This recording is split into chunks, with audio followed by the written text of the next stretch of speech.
محفل سجائی ہے۔ یہ جو ہم اللہ اور اس کے رسول کا ذکر کرتے ہیں، احسان ہے غریب نواز کا، وہ نہ آتے کلمہ نہ پڑھاتے۔ کون ہوتا ہمیں بتانے والا، کون ہوتا ہمیں سکھانے والا، کون ہوتا رب کا پتہ بتانے والا۔ مصطفیٰ نے بھیجا سرکار غریب نواز آئے۔ اولیاء کی خدمات اگر آپ دیکھیں گے ہندوستان کے اندر یا پوری دنیا کے اندر، دین کو فروغ دیا، اسلام کو پھیلایا، اسلام کو فروغ دیا، جہاں گئے جدھر گئے اسلام کا پرچم بلند کیا۔ سرکار غریب نواز جب ہندوستان کی سرزمین پر تشریف لائے، جب سفر کیا، ہم لوگ تو بڑی آسانی سے کہہ دیتے ہیں سرکار غریب نواز نے 90 لاکھ کو کلمہ پڑھا دیا، مگر ہم کبھی غور نہیں کرتے کہ سرکار غریب نواز نے جو کلمہ پڑھایا ہے، ہندوستان کا جو سفر کیا ہے، اس میں تکلیفیں کتنی اٹھائی ہیں، اس سفر کے اندر صعوبتیں کتنی تھی، تکلیفیں کس قدر تھیں۔ ہندوستان کے لیے جب سرکار غریب نواز نے اپنا سفر شروع کیا، سرکار غریب نواز جب چلے ہیں، راستے میں چلتے چلتے کھانا پینا کچھ نہیں، ختم ہو گئی چیزیں، پانی بھی ختم ہو گیا، جہاں کچھ پانی کا تھوڑا سا انتظام ہوا وہاں پہ پانی پی لیا، نہیں ملا تو پیاسے ہی سفر کر رہے ہیں۔ سرکار غریب نواز سفر فرما رہے ہیں، پیروں میں چپل نہیں، چلتے چلتے پیروں میں چھالے پڑ گئے، پیروں میں چھالے پڑ گئے، پیر چلتے چلتے دکھنے لگے، جواب دینے لگے، پیروں پہ ورم آ گیا، پیروں پہ سوجن آ گئی۔ آج ہمارے آپ کے سفر بڑے آسان ہیں، ہم ٹرین سے، فلائٹ سے، بسوں سے سفر کرتے ہیں، بائک اور کار ہمارے گھروں میں موجود ہے، ہم سفر کرتے ہیں، بڑی آسانی سے کر لیا کرتے ہیں، مگر یاد کرو غریب نواز سرکار کا سفر کیسا ہے۔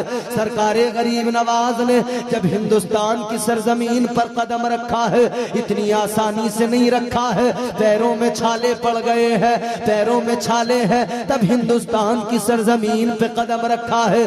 سرکار غریب نواز کے قدم ہندوستان کی سرزمین پر پڑے، اللہ اکبر، مگر شان یہ پیروں میں چھالے ضرور تھے، مگر ہندوستان کی سرحدوں میں آتے آتے، ہندوستان کی سرحدوں میں داخل ہوتے ہوتے سرکار غریب نواز نے 5 لاکھ لوگوں کو مسلمان کیا، 5 لاکھ لوگوں کو کلمہ پڑھایا۔ اب ادھر راجہ کو پتہ لگا، راجہ کو کسی نے بتا دیا ایک فقیر آ رہا ہے، وہ فقیر جو کوئی مذہب لے کے آیا ہے، اسلام لے کے آ رہا ہے، اور آ رہا ہے تو راستے میں لوگوں کو کلمہ پڑھاتے آ رہا ہے، آ رہا ہے تو راستے میں لوگوں کو مسلمان بناتے آ رہا ہے، آ رہا ہے تو لوگوں کو وہ اپنا دین دیتا ہوا آ رہا ہے، وہ اپنے پیغمبر کی غلامی دیتا ہوا آ رہا ہے۔ راجہ کو لوگوں نے بتا دیا کہ سرکار غریب نواز آ رہے ہیں، ایک فقیر آ رہا ہے۔ راجہ نے کہا اچھا ایسی بات ہے تو پکڑ کر لاؤ۔ راجہ نے فوراً کہا سپاہیوں گرفتار کر کے لے کے آؤ۔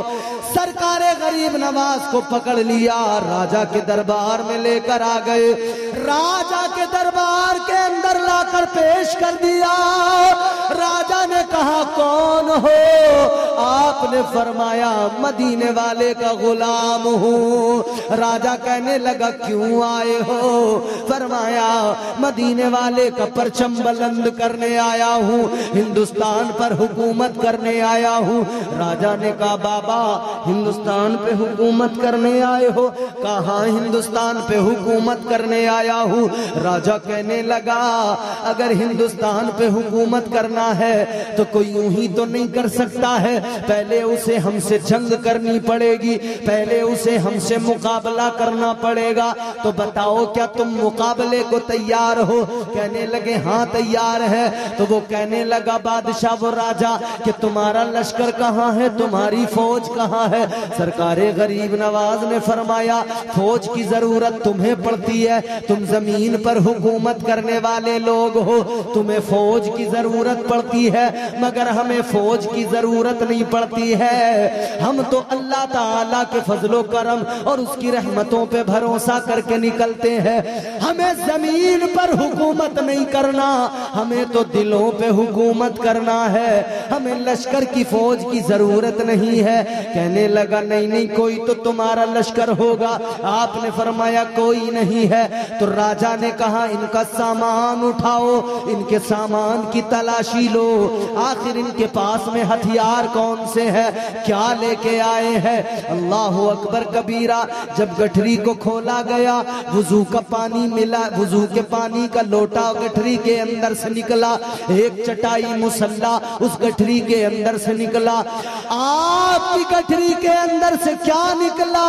ایک چٹائی، ایک وضو کا لوٹا۔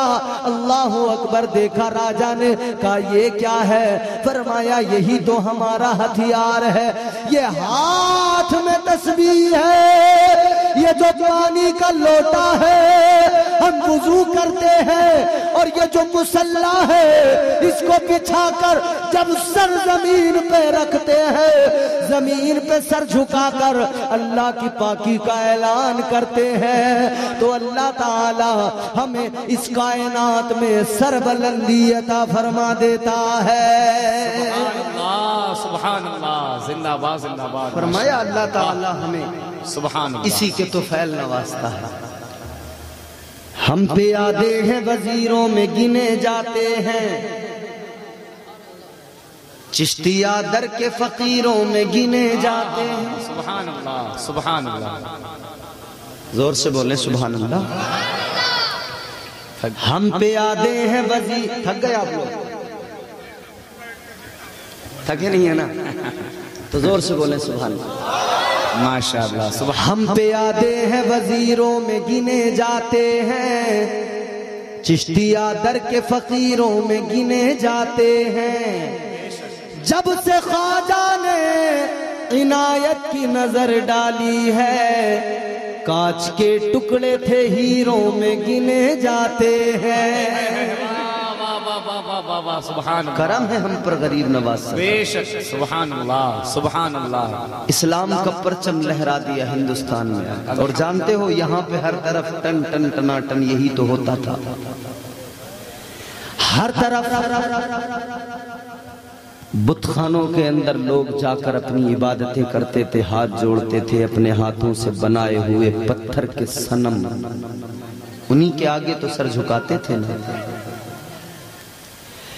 مگر یاد رکھو پتھر کے خداؤں کے آگے جھکنے والوں کو ایک اللہ کے آگے جھکنا کس نے سکھایا؟ ان اولیاء نے سکھایا۔ پتھر کے خداؤں کے آگے جھکنے والوں کو اللہ تعالیٰ کی احدیت و سمدیت کا پتہ کس نے بتایا؟ یہی تو اللہ کے ولی ہیں، یہی تو اولیاء ہیں، انہوں نے ہی تو بتایا کہ اللہ ایک ہے۔ رسول اللہ کا پیغام یہاں لے کے آئے، یہاں ہندوستان میں یہ پیغام سرکار غریب نواز نے عام کیا۔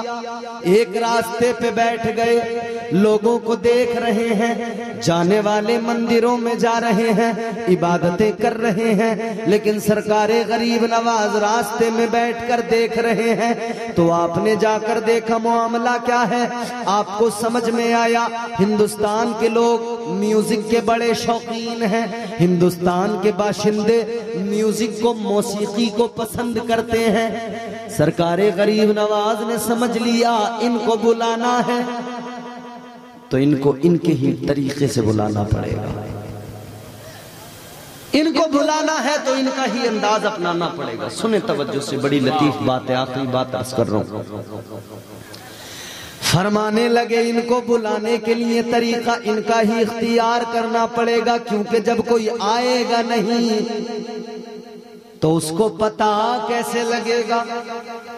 کوئی آئے گا تب سنے گا، تب سمجھے گا، تب عمل کرے گا۔ جی، بلانا ہے، سمجھانا ہے تو ان کا ہی طریقہ اپنانا ہے۔ تو دیکھا کہ یہ میوزک کو بہت پسند کرتے ہیں، تو سرکار غریب نواز نے بھی ایک آلہ بنایا، میوزک کا ایک انسٹرومنٹ تیار کیا، اس کا نام ہے سارنگی۔ نام آپ نے سنا ہوگا، کیا نام ہے؟ سارنگی۔ سارنگی جو ہوتی ہے نا، پیچھے سے گول اور آگے سے یوں پتلی لمبی ہوتی ہے، اس کا نام سارنگی جو ہے وہ در حقیقت اس کا نام سرانگی ہے، یعنی اس کی گولائی انسان کے سر کی طرح اور اس کی لمبائی انسان کے بدن کی طرح ہوتی ہے، اسے نام دیا گیا سارنگی۔ اس کے اندر تار بندھے ہوتے ہیں، ان تاروں کو لوگ چھیڑتے ہیں تو اس کے اندر سے ایک آواز پیدا ہوتی ہے۔ سرکار غریب نواز نے سارنگی تیار کی۔ سارنگی تیار کرنے کے بعد میں راستے پہ بیٹھ گئے، اسی راستے پر جس راستے سے لوگ اپنی عبادت گاہ میں جاتے تھے، اپنے صنم خانے میں جاتے تھے۔ ہندوستان کے راجا نے اسی راستے میں بیٹھ کر وہ سارنگی بجائی۔ بجانے والا اللہ کا ولی ہو تو سر بھی کیسے نکلے ہوں گے؟ جب بجانے والا سرکار غریب نواز ہو تو اس کے اندر سے سر بھی کیسے نکلے ہوں گے؟ سرکار غریب نواز نے بجایا، لوگوں نے سنا، جا رہے تھے صنم خانے میں، سنا تو وہیں رک گئے، وہیں پہ ٹھہر گئے، وہیں پہ رک گئے، وہیں پہ بیٹھ گئے، سنتے گئے، رکتے گئے، سنتے گئے، رکتے گئے، 1 2 3 4 تعداد بڑھتی گئی، 1 سے 2 2 سے 4 4 سے 6 8 10 20 50 100 بیٹھ گئے، جمع ہو گئے، اب سننے لگے۔ سرکار غریب نواز نے وہ ساز بجایا اور اس ساز کے اندر سے صوفیہ فرماتے ہیں جو سر نکل رہے تھے، جو نغمہ نکل رہا تھا، وہ نغمہ کیا تھا؟